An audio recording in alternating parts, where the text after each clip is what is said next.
जब सुने के होई भोजपुरी गाना, बस बजे के चाही गाना।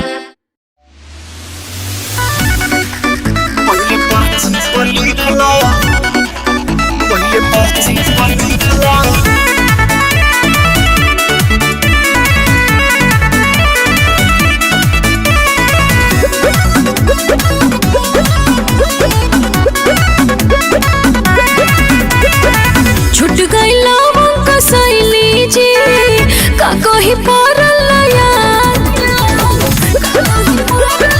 छुट गइला कसैली जी का कही पड़ल याद।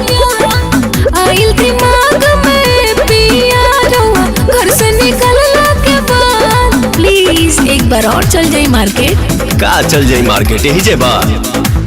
हम बतावा तानी नियम एगो सीखला का जी। जवन लागेला पूजा के सामान पहले पर्ची पर लिखला। जवन जवन लागेला पूजा के सामान पहले पर्ची पर लिखला।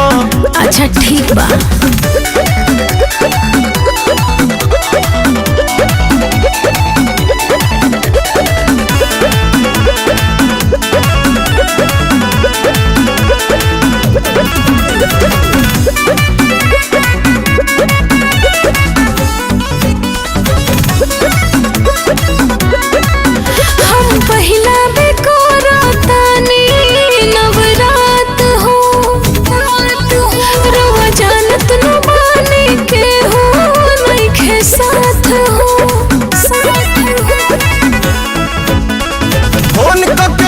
जानकारी कर हो काका लागेला सामग्री तैयारी कर हो या तनी घटल बढ़ल ठीक से परीखला।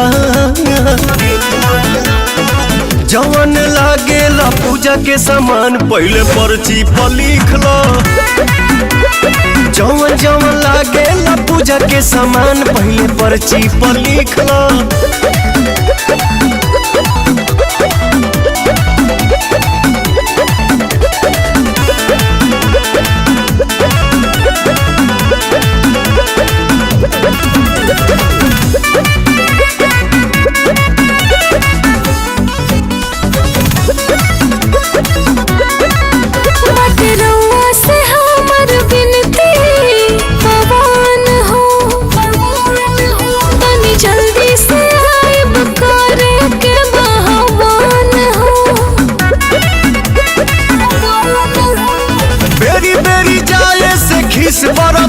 बाकी भक्ति के दिल में एगो दीप जरता। दुर्गा माई से बुद्धि के भीखला।